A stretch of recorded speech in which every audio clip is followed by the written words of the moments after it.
Hey everyone, it's another week. So it's another weekly reading vlog. So it is currently Monday, June 20th. And yeah, I haven't honestly done any reading today. I went back to work after my week-long staycation, and then I spent some time at Barnes & Noble, and I only bought one thing, which I'm not going to show because I'm just going to have that in my book haul that we'll be filming here in the next week or so. And then I ate dinner, and I've read one chapter in the Atlas 6. In this reading vlog, I'm going to finish reading the Atlas 6. I'm going to hopefully read Kisses and Croissants, which is it's a YA, like, contemporary romance about this girl who I think goes to France for the summer, or like to a trip to France or something. I think she meets someone and falls in love. I need that is my 2021 release that I need to read to complete one of my bingos, or actually I think 2 bingos for my Whatever-a-thon bingo board. And then I also am going to try to read Talon by Julie Kagawa, because this I'm using for my shiny cover and my dragons. So that will complete like 4 bingos for me. Talon is basically about like dragon shifters, which is pretty cool. It's the first of 4 books, so it's a new series that I'm starting. But yeah, I'm really excited. I am also gonna have to take, because after I finish the Atlas 6, I'm actually gonna read Winter Song, but I have to do a dedicated spoiler-filled read of. I don't know how long this one is going to last, because I mean Winter Song should only take me like 2-ish days to read, but then I don't know how long the others, like Talon and Kisses and Croissants. So hopefully I can have this finished by next Sunday, so it's like a week-long vlog. But we will see. But I'm going to read Atlas 6, and I'll check in when I finish that.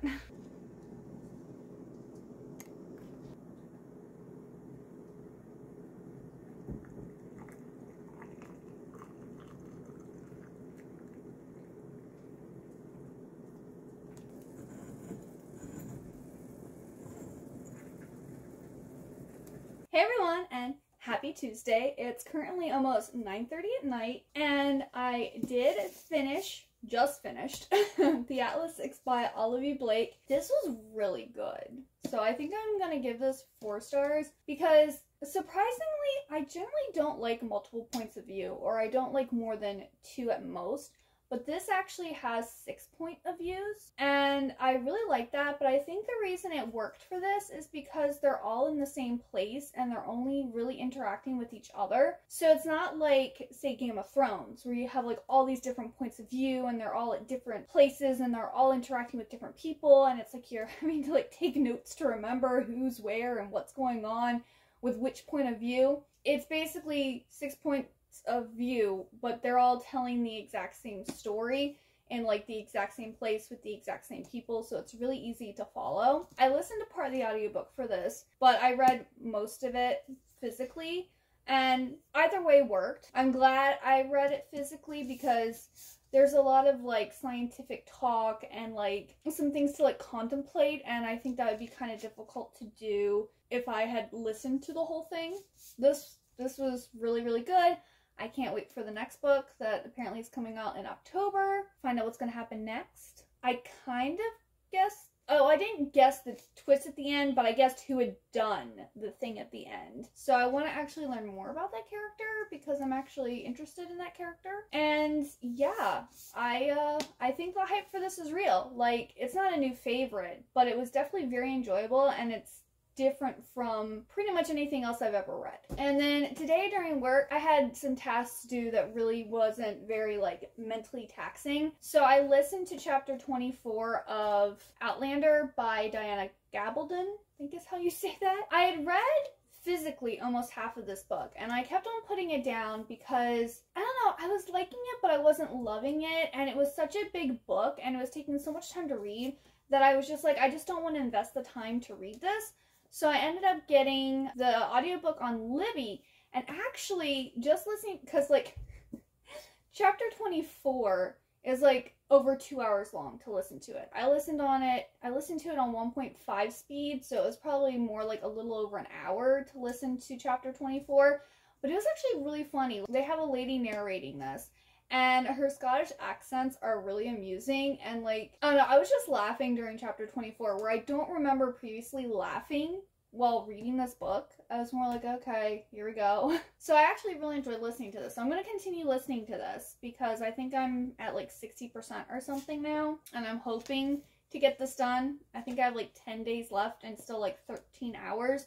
So if I listen to about an hour a day, or like tomorrow at work, I'm going to have to be like sending emails to people to pay their bills, which is basically the same email to every single person. So I'll probably just have this on in the background while I'm like sending the same email to like everybody. So I might be able to get like, you know, up to 80% or something. So I'm hoping to get this maybe listened to this week, because like I have an 8-hour workday, and I'll probably be spending the majority of that sending emails. So I should be able to get a good chunk of this listened to. So I'm excited for that. Then I'm going to start reading Kisses and Croissants next, because the Atlas 6 is, I mean, it's a fantasy, but it's not really like hardcore fantasy. But then I think Talon, which is the other book I want to read this week, I think is going to be more hardcore fantasy. So I want to kind of put like a contemporary book in between them. And I think Kisses and Croissants is going to be like very lighthearted. It's going to be very low stakes type of thing, where I'm not sure. I mean, Julie Kagawa's stuff isn't really high stakes, but it's definitely like more high fantasy. So yeah, I'm going to read Kisses and Croissants, and I will get back to you once I've listened to more of Outlander and also read some of Kisses and Croissants.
It is now Sunday, and it's almost 7 o'clock at night, and I just finished reading Winter Song. I did make a dedicated spoiler-filled reading vlog for that book, so I will leave a link to that up in the corner, wherever it is.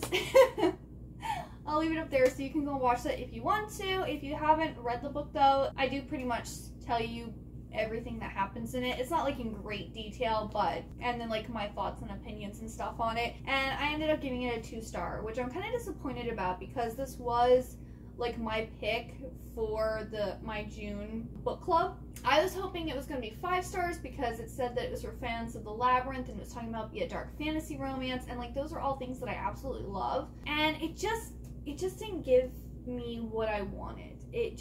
It was in 4 parts, and I almost felt like they were 4 novellas that were creating a story, and it just didn't hit the same. Because the way it talks about on the back, I thought it was going to be more like Caraval or The Iron King, or, you know, Labyrinth, where like someone gets their sibling kidnapped or stolen, and they have to go and rescue them, and that's pretty much the whole of the book. And along the way, they're going to like meet people, you know, different creatures and things from that world, and maybe fall in love, you know, but it's not what happened at all. Like the first part is really slow. You're just basically getting to know about Liza and her family, and what leads up to her sister getting kidnapped by the Goblin King, which is part 2. And part 2 is where she saves her sister. And then part 3, she agrees to stay in the underworld as his bride. And then part 4 is basically her then escaping and coming back to our world. So it's like there's 4 distinct parts, and they were all kind of like, I mean, you had to read the previous part to get the whole story, but it's still, I don't know, it's almost like reading little novellas about the same characters. I just didn't really like it. I didn't think there was that many unique characters, because you had the goblins.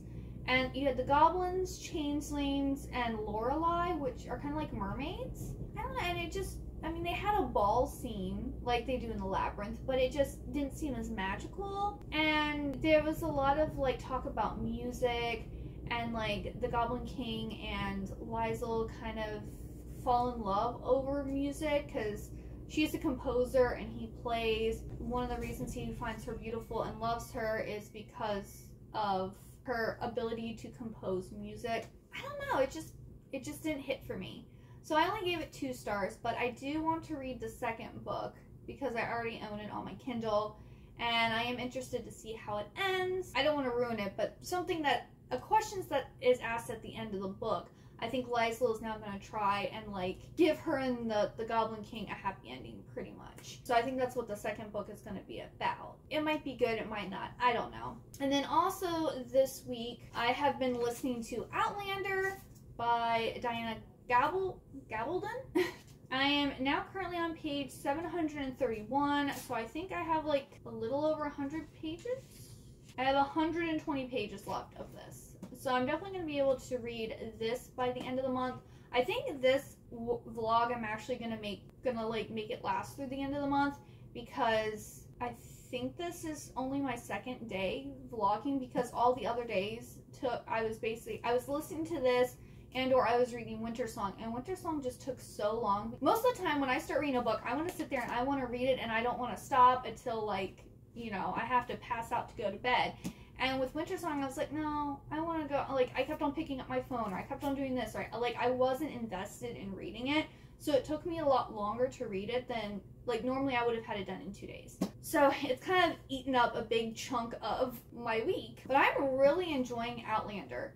This is like, I think I had read how, I was on chapter 20, was it 29 or 19? I must have been on, yeah, I started off on chapter 24 for the audiobook, so I was almost halfway through the book when I decided to pick this back up and do the audiobook, and I love the audiobook. The lady who does the narration for this is so funny. Like, her accents are really amusing, because obviously this takes place in Scotland, so pretty much everyone either has a English or a Scottish accent, and so when she starts doing the Scottish accent, and then like she'll like be, you know, talking back and forth between different like people, it's really funny. And like just the way like her expressions, like the way, almost like hear the expressions in her voice, and it's really funny. Like I'll be sitting there and then I'll just start busting out laughing because it's funny, like the conversation, the dialogue, the way she's saying it, and it's, yeah, I really like the audiobook for this. So I'm probably going to listen to all of these on audiobook, because another thing is, a lot of this they'll have like, you know, traveling, or they're fighting, or, you know, there's something that like if you're reading it it's kind of boring, but if you're listening to it you can kind of tune it out and then pick up again when it gets interesting. That's also another reason I really like the audiobook, because I can be like, okay, this is boring, and then like, oh wait, okay, something important is happening, I can pay attention again, type of thing. So it's not making the reading or the experience as tedious. So I am really liking this now. So I'm probably going to be sticking with the audiobook for these. And then, oh, I started reading, it's the first book of this Circle series by Ted Dekker. I literally just read the prologue.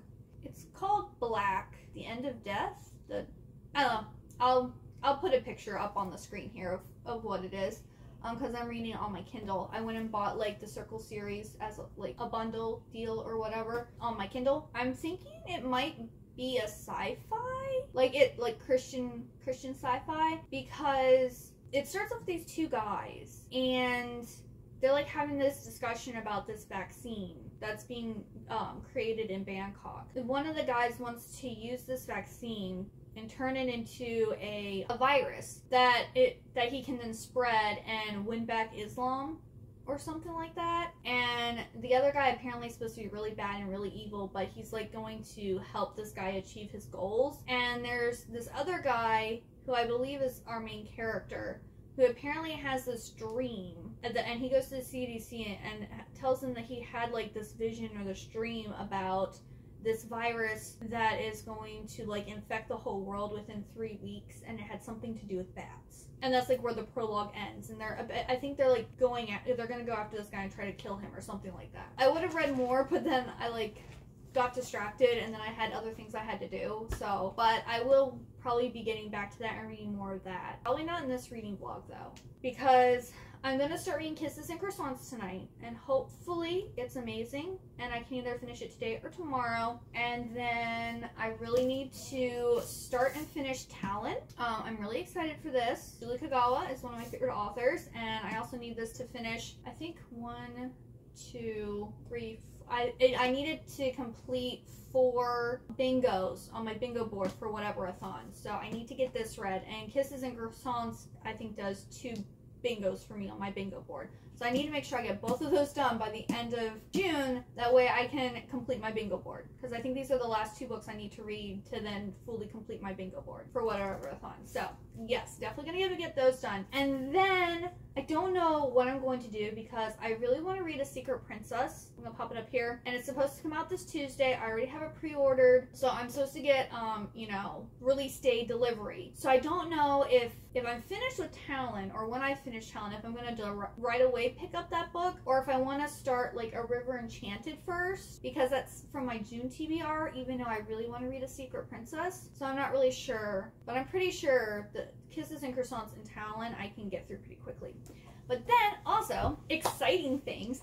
So my husband and I decided to renew our Costco membership. We originally, back I think in 2015 and 2016, had a Costco membership, and then we let it like run out because we had some, you know, financial troubles, and we just couldn't afford to be going there and, you know, renewing the membership and like getting big things in bulk and different stuff like that. So we let it run out. Well, now with, you know, gas prices the way that they are, and my parents recently got a Costco membership for their first time, and they've been getting all these cool snacks and things that are gluten and vegan free, and like I'm like, oh wow, like they have a lot of options there. And while Wegmans, where we shop, has a lot of options too, they just don't have as many, or, you know, they have smaller quantities for like, you know, really expensive, you know, like if you want like a bag of gluten-free vegan chips, you're going to be paying $4.99 or $5.99 for this little bag of chips. So it's really nice that Costco has a whole lot of options. So we went and I got some like treats and snacks, and I wanted to show you what I picked up. Now, this isn't necessarily like a gluten-free or dairy-free snack, but I saw this and I was like, I have to have this. So they have this giant like Alice in Wonderland, it's English breakfast tea. And it's just, it has like the old like pictures and stuff on it. Like, it is just so pretty. And they also have like this here about Lewis Carroll on the back of it. And it has 240 English breakfast tea bags in this. So yeah, it just opens and it's in like a big, I haven't opened it up to take, actually it looks like there might be multiple bags in here. Oh yeah, they're in like multiple bags, so they're not all out at once. That's pretty cool. I hope the tea's good. If not, I will still have a beautiful tin out of it. And I basically got this because I wanted the pretty tin. But then my grandmother had actually gotten these here, and she let me try them. I was like, oh my goodness, this is delicious. So this is one of the main reasons I want to get Costco membership, so that I could get me these. So these are called Coconut Keto Clusters, and it's made with organic pecans, almonds, and pumpkin seeds. And this is keto friendly, 4 grams net carbs, gluten-free, vegan friendly, organic, non-GMO, kosher, and no artificial flavors or colors. And it has brown rice syrup, not the corn syrup that's really bad for you. So this one has brown rice syrup. Oh, it also has flax seeds and coconut butter. So yeah, these are delicious. And I don't really like coconut. I'm not a coconut fan, but I love these. And these, like if you open the bag, it smells like macaroons. It's delicious. I love this. And then it's really hard to find like gluten-free, dairy-free trail mix, because most of the time if it has chocolate in it, there's milk. And then for some reason they just don't market as gluten-free. They probably is, but they don't market as such. So they have this 3 like set of trail mixes. We have a high energy trail mix, a mega omega, and a power up. An antioxidant mix. So the high energy has dried pineapple, banana chips, coconut, dried cranberries, walnuts, cashews, and dried papayas. So the high energy one has a lot of dried fruit in it. The omega has walnuts, dried mango, almonds, dried cranberries, and pumpkin seeds. And then the antioxidant mix has raisins, walnuts, dark chocolate, dried blueberries, pecans, and cranberries. A nice big variety there. And the chocolate is vegan. This is all vegan, gluten-free and vegan. So I'm so happy. And they're also in individual packaging. So it's also like a lot of times trail mixes, when you open it, it's just a giant bag and then, you know, it goes bad pretty quickly. But since they're individually wrapped, it will last longer. And then I got Special Dark Minis Dark Chocolate. So this contains only 3 organic ingredients. So it has cassava fiber, coconut paste, and coconut butter. That's it. And this is also organic, keto-friendly, gluten-free, vegan-friendly, GMO-free, and allergen-free. So I'm hoping these are really good, and these are also individually packaged. And you know, there are certain times during the month when a woman craves chocolate, and now I have a big bag to like work my way through when I get my cravings. Because, well, not only that, but apparently dark chocolate is supposed to be good for you. Like if you have like 1 or 2 pieces of dark chocolate a day, I think it's good for your heart, if I remember correctly. I know it's good for you. And then I really like Naked Juice. So I normally go and get like these, I guess, well, they're 15.2 fluid ounce ones at like Wegmans, but they're like, I think they're like $2.99 a piece or $3.99. I don't know, they're kind of expensive. Costco actually has like a 12 pack of like, I think like half size ones. So I got that, and it has the Mighty Mango, the Strawberry Banana, Blue Machine, and Berry Blast, I believe. So there's 4 different flavors. There's 12 bottles. So I went and also got that for myself too, because, you know, I like fruit, but a lot of times I can't eat fruit fast enough before it goes bad, and or fruit isn't consistent. So, like, you might be eating cherries, and you might get a really tasty cherry, and then you get a really sour one, and then you get one that's kind of mushy. You know, like, fruit's not consistent. So I love drinking fruit because then it's all together and it's consistent. So yeah, that was my little Costco haul for ya. And I'm now going to start reading Kisses and Croissants, and I will check in probably, I don't know, I'll check in tomorrow. Hopefully by then I'm at least halfway through the book, if not finished. We will see. Hey everyone, and happy Tuesday. So I didn't check in on Monday. I think I forgot to film, but it's now Tuesday, and I have a lot more updates. So for reading, I got another chapter of Outlander listened to. So I now have, I think, 88 pages left to go, and then I will be done with this. So I'm pretty sure I'll be able to finish this in June. And I'm really liking this. I'm feeling like it's a 4-star. Then I was able to read all of Kisses and Croissants, and this was so cute. Like, it's exactly what I wanted. So we have this, our main character is Mia, and it's the summer in between her junior and senior year of high school, and she wants to be a professional ballerina. Well, she applied for this summer camp program in New York, and she didn't get accepted, but she did get accepted to this summer camp in Paris. So she ends up there along with, apparently, I guess, her nemesis, or like the person that she like competes with a lot, because they're at different dance schools, but I guess they do a lot of performances or competitions or something together. So I guess they're like the kind of the 2 best ones in that area. Well, she ends up at the school too, or at the summer camp, and they end up being roommates. Well, Mia is ranked at level 4 originally, and Audrey is ranked at level 5. Audrey is Mia's nemesis. And then when they like have like their first lesson or whatever, Mia gets bumped up to level 5, and then her and Audrey end up getting like prime spots in this performance of Swan Lake that they're doing. And at the end, or when they put on their performance, these representatives from like the New York Ballet Institute that she wanted to originally go to summer camp for, and like a Russian institute, a Paris Institute, like a whole bunch of famous ballet institutes are going to be there, and they will offer apprenticeships to ballerinas that they think are outstanding. So she's really hoping that she can get an apprenticeship for the New York school. She's working really hard, and she ends up meeting this guy named Louis, and they start hanging out and different stuff.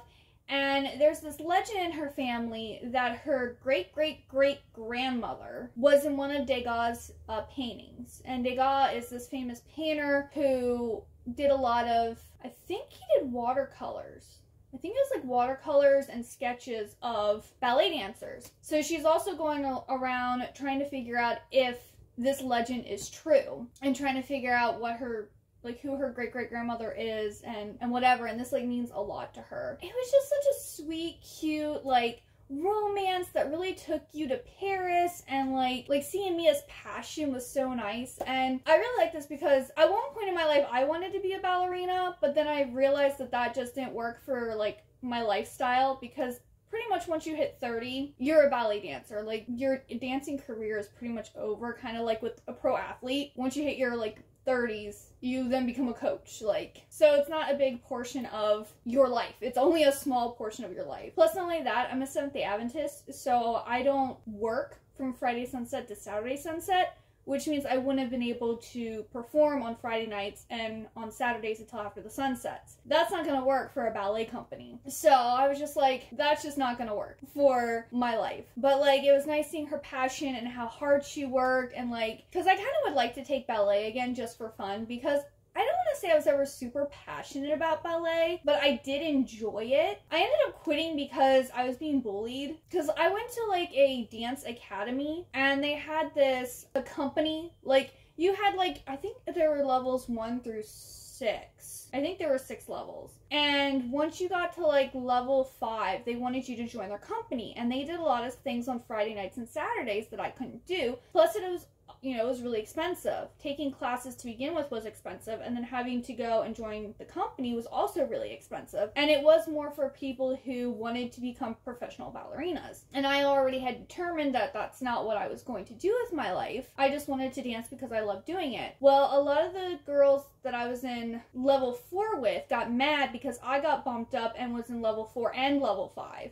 So I was taking classes between both. And then some of the level 4 girls were getting ready to join company, or they had joined company or something like that. And I don't know, they just started picking on me, and I was just like, you know, I'm just here to have fun. I'm not here to compete. I'm not here to like deal with this drama. So I ended up quitting, and I went and took Taekwondo. So I went from dancing to martial arts. Yeah, I really like this book. I gave it 4 stars, and I highly recommend it. And then I started reading Talon. This is by Julie Kagawa. This is about dragon shifters, and we have the Talon Society, which is kind of like a secret society that protects dragons and like helps assimilate them into human society. And then we have the St. George group, St. George something, and they are dragon hunters, and their job is to go around and kill all the dragons. So it looks like this might be an enemies to lovers, because we get Ember, who is a female dragon. She is a teenager, and she has currently started her assimilation into human society. And then we have Garrett, who is part of the St. George group, and he's supposed to go. They have like received a message that there's going to be a female dragon in this one area of California, and they need to figure out who it is and get rid of her, because it's a big deal for them to kill female dragons, because obviously the females are the ones that procreate. So the more women you get rid of, or the more females you get rid of, the better chances there are of having less dragons being created. So I'm thinking it's probably going to end up being a romance between Ember and Garrett. But this is the first of a quartet, and I'm really liking this. I'm currently 72 pages in, and yeah, it's kind of different than anything else I've kind of read. And I'm interested to see where this goes, because I'm just getting the introduction part right now. Let's see. Sunday night, I ended up deciding to watch The Labyrinth, because I had just gotten my 35th anniversary edition of The Labyrinth, and this is so nice. So this has like a clear case on it. So here's the front of it and the back of it. And then if you take this off, it's literally the Labyrinth book, which is so cool. And then inside there's like gorgeous pictures and things, which is not, because I have the 30th anniversary edition of this, and then I also now have the 35th edition, anniversary edition. And they do have different pictures and information in each special edition. Like this one has pages from the script in it, which is really cool. And then currently my Blu-ray disc is in my PS3, and then I have the 4K Ultra. I haven't been able to watch that yet. My husband's thinking about maybe getting a 4K TV, so when he does that, I think I'm going to try to be like, hey, can I watch Labyrinth in 4K, because I've never watched a 4K movie. I want to see, like, what the difference is. But yeah, this is a really nice addition, and I love this. And then last night, Monday night, I watched the new Netflix movie Love and Gelato, which just came out June 22nd. And I read Love and Gelato last summer, and I did really enjoy it. I thought the main character was a little stupid in parts. Like, in the book, she's like, they asked her if she liked gelato, and she's like, what's gelato? How do you not know what gelato is?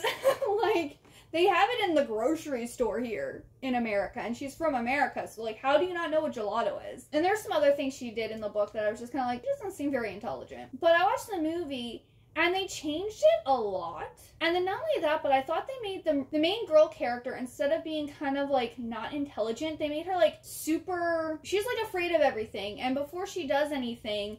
She's always listing off statistics about how many people have died or how likely it is to die from doing this thing, and then she just goes and does it. And I don't know, the main girl character was just really annoying. I don't recommend the movie personally. I mean, if you've watched it already and you enjoyed it, let me know, or also let me know if you agree with me.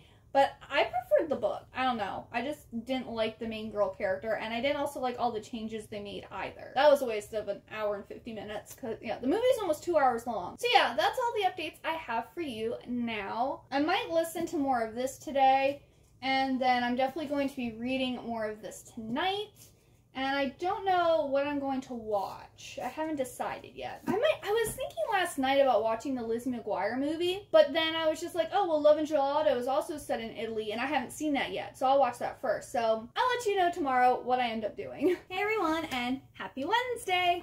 I have gotten a lot more reading done. At work today, I finished listening to Outlander, and I gave this a 4-star. This is a big book. But yes, I was able to listen. I think I already told you all, I started on chapter 24, and there was 41 chapters. So I listened to pretty much half of this book in the month of June, and I got it done.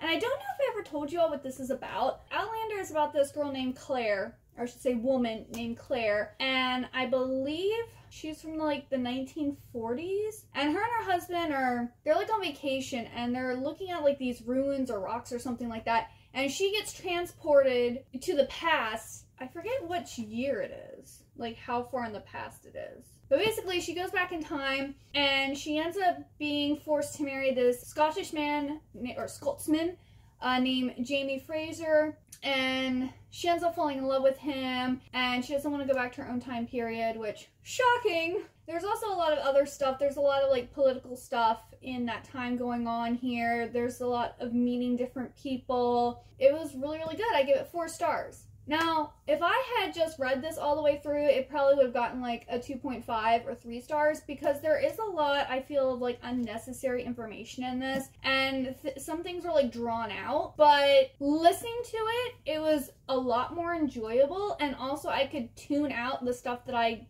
didn't find interesting. Like if I'm watching a movie and there's something happening I'm not interested in, I can go and look at my phone and then like pay attention to the movie again when there's something I find interesting happening. And so that is also kind of what I liked about this, because I mean, honestly, all 800 and some pages was not interesting. The dialogue was really good, but like not everything about this was entertaining or kept my attention the entire time.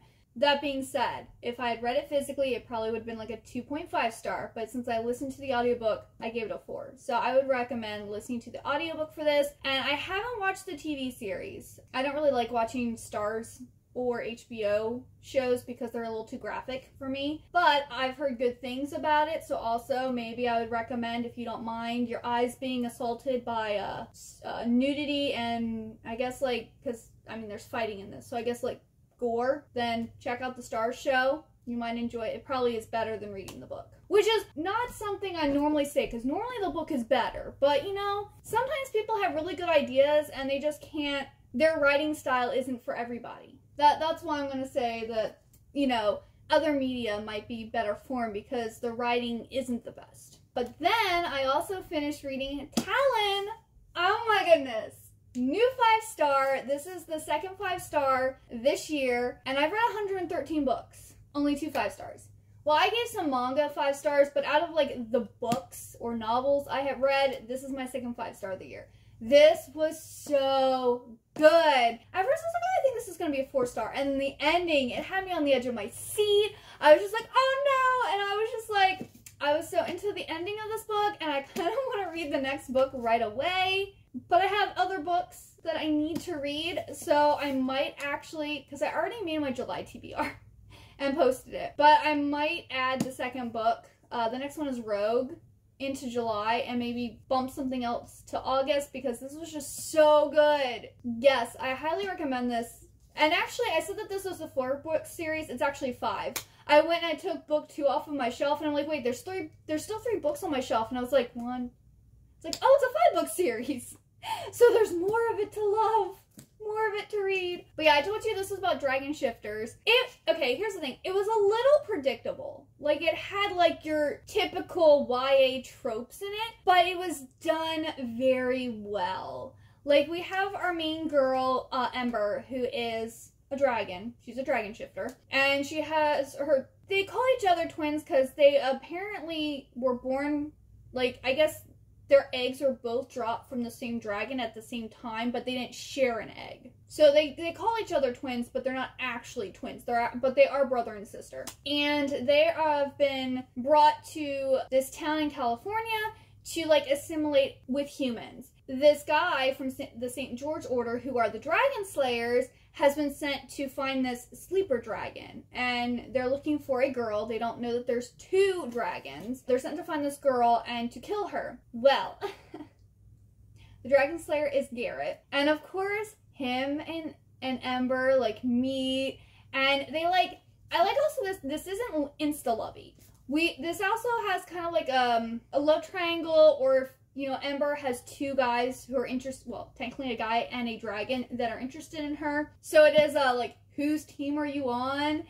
And, of course, her and Garrett fall in love. Where with the dragon, it's more, I think it's more of lust than love. Because, you know, that's, like, their animal side. So it's just, like, they probably would make pretty babies. And that's probably why they're into each other. Is my guessing. But, I mean, that's more what we get from this book with, you know, her and the dragon's relationship. But he is a rogue. The dragon is a rogue. And he wants to get Ember away from Talon. And Talon is this organization that basically wants to control all of the dragons and assign them to different things. It's almost like a dystopian, like, organization. Because it's like, oh, you're born and you are, like, assessed and then trained, and if you succeed in assimilating and training or whatever, you are then assigned to something. Like, you don't get to choose what you want to do.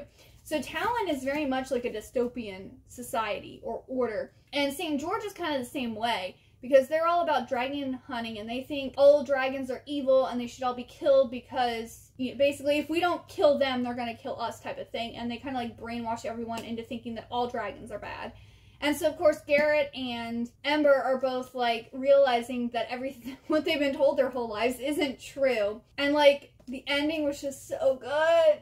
So good. I highly recommend this. At least the first book. I can't say about the rest of the series, because that happened with, what was it? The Raven and the Dove by Caitlin Davis. The first book, amazing. Loved it. The second book, I was just like, Now this was too predictable. Now this was kind of like, meh. So I'm hoping, I mean, it's Julie Kagawa. I love her whole Iron Face series. Like, I've read all of Megan's arc, all of Ethan's arc, and I only have, I think, one book of Puck's that I haven't read yet. I've read her Mortal Rule series. I read the first book of The Shadow of the Fox. Actually, The Shadow of the Fox has been my least favorite so far of hers. Like, I finished the first book, and I wasn't like, oh, I love this and I want to continue the series. I was like, oh, that was nice. I feel like I just read a video game script. Like, but this is good. Yes, I'm going to shut up about this, but it's the 29th. Tomorrow's the 30th, so I don't think I'm going to be able to finish this, but I did recently sign up for Scribd, so I can listen to this and I can also physically read it. I'm going to start by physically reading it. I might listen to it tomorrow during work. It depends on what all I have to do. But I'm going to start on this. This is the 3rd and final book in the Athena Club series. So this follows Mary Jekyll, Catherine Moreau, Mary Diana, Beatrice, Catherine, and Justine. There we go. It follows them and they have another, like, case to do. I'm excited to start doing this. And then one of my most anticipated releases for the year arrived. It actually was at the Amazon hub yesterday, but I'm like, I was trying to finish reading Talon, and I knew I wasn't going to get to it, and I'm like, I'll probably just start this in June, or in July. But I'm super excited!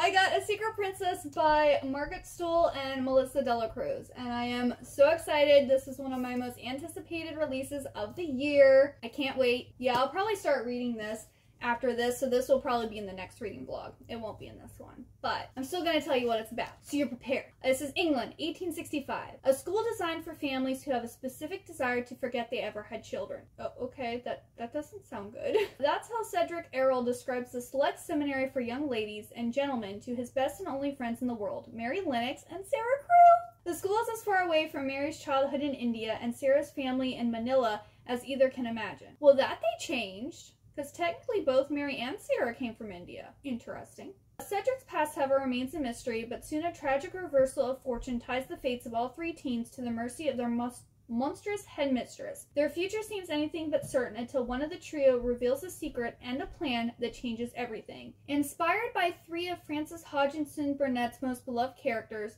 this mashup of A Little Princess and The Secret Garden from the authors of Jo and Laurie will delight fans of the classics and new readers alike. But now I'm going to start reading this probably after I have some dinner. So, yep, that's the plan. That's what I'm going to do. And I will check in I will probably actually check in on Friday to wrap up this vlog and then start my next vlog. Hey everyone, and happy Sunday. I know I said I was going to close out this vlog on Friday, but I had a long day at work.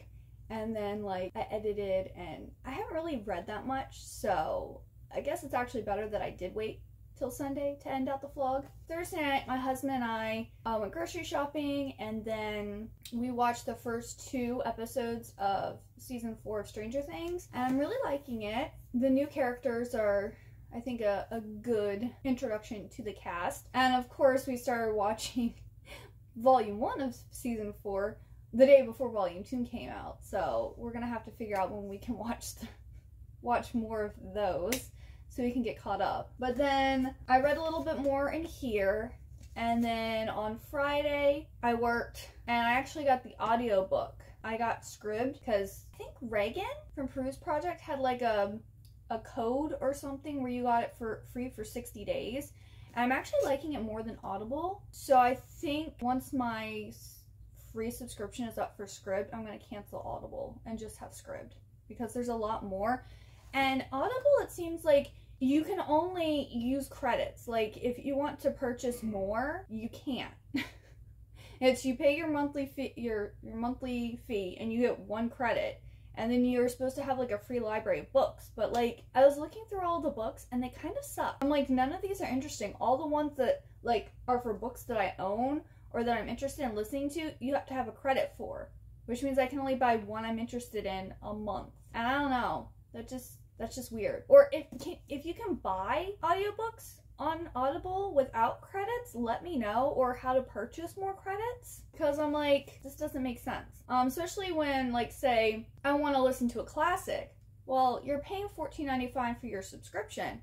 So every single book is $14.95. You don't have any like discounts on audiobooks or anything? Am I looking in the wrong spot? I don't know. But like with Scribd, they have a whole bunch of different like options, and you pay, I think it's $11.95, and you have like a vast library of ebooks and audiobooks. Scribd had this, so I listened to I think 2 chapters while I was working of this. I had 1 chapter before part 2.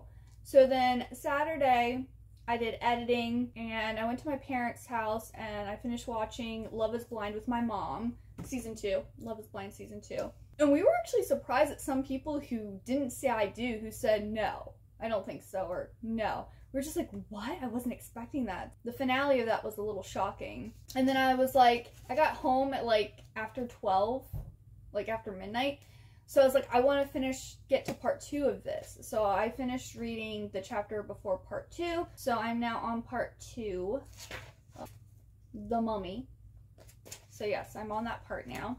And I'm really liking this. I would say this is just as good as any of the others.